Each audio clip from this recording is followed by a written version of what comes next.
बिहार एक ऐसा राज्य है जिसका बड़ा गौरवशाली इतिहास रहा है। आप सब लोग जानते हैं, ये बिहार जब कभी मगध होता था तब यहां ऐसे शिक्षक हुए हैं जिन्होंने मिट्टी में खेलने वाले एक साधारण से बालक को सम्राट चंद्रगुप्त बनाया। ये वो गौतम बुद्ध की धरती है, ये चाणक्य की धरती है, ये नालंदा विश्वविद्यालय की धरती है। ऐसा विश्वविद्यालय जहां विश्व भर से लोग पढ़ने आते थे। यहां कभी शिक्षकों की कमी नहीं हुई है, कभी ऐसी व्यवस्थाओं की कमी नहीं हुई है जो अच्छी शिक्षा ना दे सके। पर ऐसा गौरवशाली इतिहास ऐसे वर्तमान में पहुंच गया है कि बिहार के विश्वविद्यालय ये बाट जो हो रहे हैं कि इन भवनों में पढ़ाने के लिए कोई एक अध्यापक आ जाए। और कितने विभाग ऐसे हैं जो शिक्षकों से खाली हो गए हैं, कितने ऐसे अभ्यर्थी हैं जो दूर गांव के आंचल में बैठ करके ये बाट जो हो रहे हैं कि हमारे घर के पास जो ये डिग्री कॉलेज है इसमें पढ़ाने कोई एक असिस्टेंट प्रोफेसर आ जाए। ऐसी दुर्दशा बिहार की कर दी है। मगध से बिहार ऐसा बना दिया है कि यहां असिस्टेंट प्रोफेसर के नाम पर जो है विद्यार्थियों अकाल पड़ा हुआ है। मैं पूरा ध्यान आकर्षित करना चाहता हूं विद्यार्थियों का, सरकारों का, कि बिहार को ऐसी दुर्दशा में मत पहुंचाइएगा। मैं आपको बताता हूं कि कैसी दुर्दशा में बिहार पहुंच गया है। विद्यार्थी बाट जो रहे हैं वर्षों से कि एक बिहार पात्रता परीक्षा होगी। सरकार ने कहा कि हम असिस्टेंट प्रोफेसर वैकेंसी निकालने से पहले बिहार एलिजिबिलिटी टेस्ट कराएंगे। ठीक है, कराइए, कितनी बढ़िया बात है, बिहार एलिजिबिलिटी टेस्ट कराइए। लेकिन 2, 2.5, 3 साल से जो है वो ये सुन रहे हैं कि इसके लिए पाठ्यक्रम बनाया जा रहा है, ये कमेटी बन गई, वो कमेटी बन गई। उन कमेटीज के द्वारा आज तक तो ये पाठ्यक्रम बन करके तैयार नहीं हुआ है। पहले बिहार पात्रता परीक्षा होगी, उसके बाद असिस्टेंट प्रोफेसर की वैकेंसी आएगी।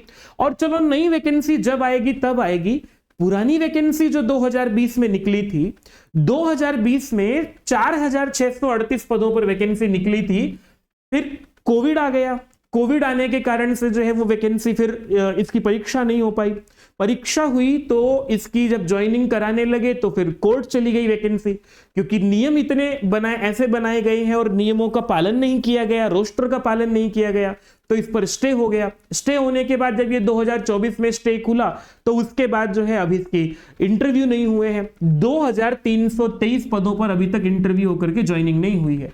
4500 में से केवल 2300 पदों पर ही ज्वाइनिंग हो पाई थी। तो ये विद्यार्थियों सरकारों की विफलताएं हैं कि वो नियमों को सही से पालन नहीं कर पाती हैं और उसके बाद जो है वो एक अच्छी ज्वाइनिंग नहीं करा पा रही है। चलो, ये पुरानी भर्ती की बात हुई है। अब मैं आप लोगों को ये बताता हूं कि बिहार के विश्वविद्यालयों की कैसी दुर्दशा हो गई है। बिहार में कुल मिलाकर के सभी विश्वविद्यालयों की, ये भास्कर न्यूज की खबर बता रहा हूं मैं आप लोगों को। भास्कर न्यूज अच्छे से कवर करता है, वहां पर ठीक से बिहार की सारी स्थितियों को, ऑथेंटिक खबरें आप लोगों तक पहुंचाता है, हम लोगों तक पहुंचाता है। भास्कर का कहना यह है कि 2021-22 के अनुसार विश्वविद्यालयों में या बिहार के कुल विश्वविद्यालय और महाविद्यालयों में जो है लगभग 10,000 के आसपास पद हैं जो स्वीकृत हैं।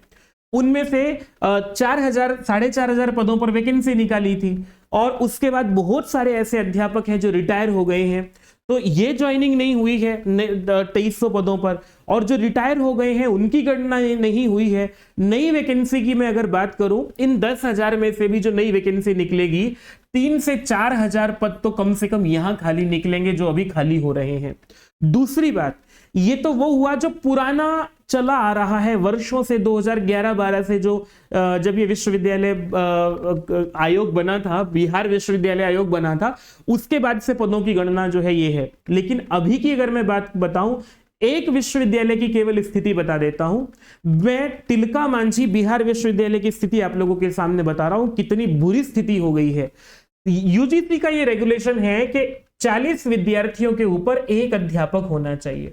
ठीक है, और पिछले वर्ष 2024 में आप लोगों को 24 मई 2024 का ये खबर बता रहा हूं दैनिक भास्कर की।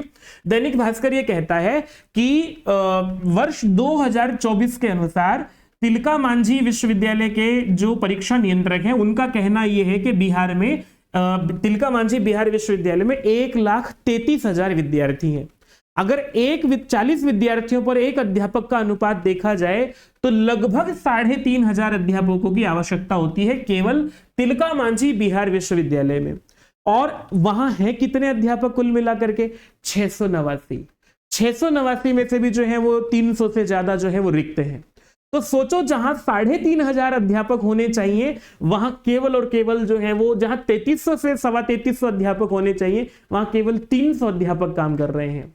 केवल 10% अध्यापक कार्य कर रहे हैं। विद्यार्थियों का भविष्य क्या होगा, कैसे उनका जो है वो अपना भविष्य जो है वो प्रकाशित कर पाएंगे, कैसे अपनी पढ़ाई कर पाएंगे। और इसके अनुसार अगर बिहार में नए पदों का सृजन किया जाए, यूजीसी की गाइडलाइन मान करके अगर नए पदों का सृजन किया जाए, ये जो 10,000 पद हैं ये कम से कम बिहार के सारे विश्वविद्यालय और महाविद्यालयों का अगर वर्तमान विद्यार्थियों का अनुपात देखा जाए, हर साल विद्यार्थियों की संख्या बढ़ रही है पर अध्यापकों की संख्या बढ़ाई नहीं जा रही है। सरकार का मैं ये चाहता हूं, क्योंकि बिहार में चुनाव है और चुनाव से पहले मेरी बात बिहार सरकार तक ये पहुंचे कि इन 10,000 पदों को अगर बढ़ाने चलोगे, 40 के अनुपात से बढ़ाओगे तो पता नहीं कितने होंगे। अगर थोड़े से भी पद और बढ़ा दो, 10,000 पद और बढ़ाओ तो भी 20,000 पद हो जाएंगे। बिहार वो राज्य है जिसने पिछले 2-2.5 वर्षों में प्रथम चरण, द्वितीय चरण, तृतीय चरण शिक्षकों की भर्ती की है और 2.5 से 3 लाख शिक्षक बिहार को दिए हैं कक्षा 1 से कक्षा 12 तक के अध्यापकों के रूप में। अगर क्या ये असिस्टेंट प्रोफेसर की वैकेंसी ऐसी नहीं है जिसकी ओर सरकार का ध्यान जाए? क्यों इतने ठंडे बस्ते में इस वैकेंसी को रखा गया है? मैं विद्यार्थियों के माध्यम से सरकार के कान तक ये बात पहुंचाना चाहता हूं। और विद्यार्थियों, आप में से कैसे इतने विद्यार्थी हैं जो इससे प्रभावित हैं, मुझे कमेंट करके जरूर बताइएगा। क्या आप लोग इस शिक्षक विहीन महाविद्यालयों को देने वाली सरकार को अगले आने वाली भर्ती में वोट करेंगे? आपके पास अधिकार है, आप अपने जनप्रतिनिधियों को आज ये बात पहुंचाइए। हो सकता है अगर ये बात सरकार के कान तक पहुंच गई और अगर आपकी संख्या में ये हो गया कि भाई इतने बड़े स्तर पर बिहार में अध्यापक बनने की संख्या है, तो असिस्टेंट प्रोफेसर बनने वाली संख्या है, तो उसके आधार पर जब वो वोट में काउंट होगी तो ये भी संभव है कि यहाँ पद बढ़ाए जाएं, ये भी संभव है कि जल्दी से आपकी पात्रता परीक्षा करा ली जाए, ये भी संभव है कि आपके लिए वैकेंसी निकाल दी जाए। और नहीं तो अगर आपने आवाज नहीं उठाई है विद्यार्थियों, तो फिर कुछ नहीं होगा। एक बार सरकार बन गई, बनने के बाद सरकार कुछ नहीं करती है। जब वोट मांगने होते हैं तब जाकर के सरकार कुछ करती है। हमने हरियाणा का उदाहरण देखा, उत्तर प्रदेश का उदाहरण आप लोग देख लीजिए। हरियाणा में सरकार चुनाव की घोषणा होने से पहले तेजी से वैकेंसी निकाली, 1 महीने में परीक्षा भी करा ली। ये परिवर्तन बिहार में भी देखा जा सकता है अगर आप लोगों ने आवाज उठाई तो। विद्यार्थियों, कमेंट करके मुझे बताइएगा क्या सोचते हैं आप। क्या ये नालंदा की धरती जो है ऐसे विश्वविद्यालय वाली हो जाए जहां अध्यापक ही नहीं है?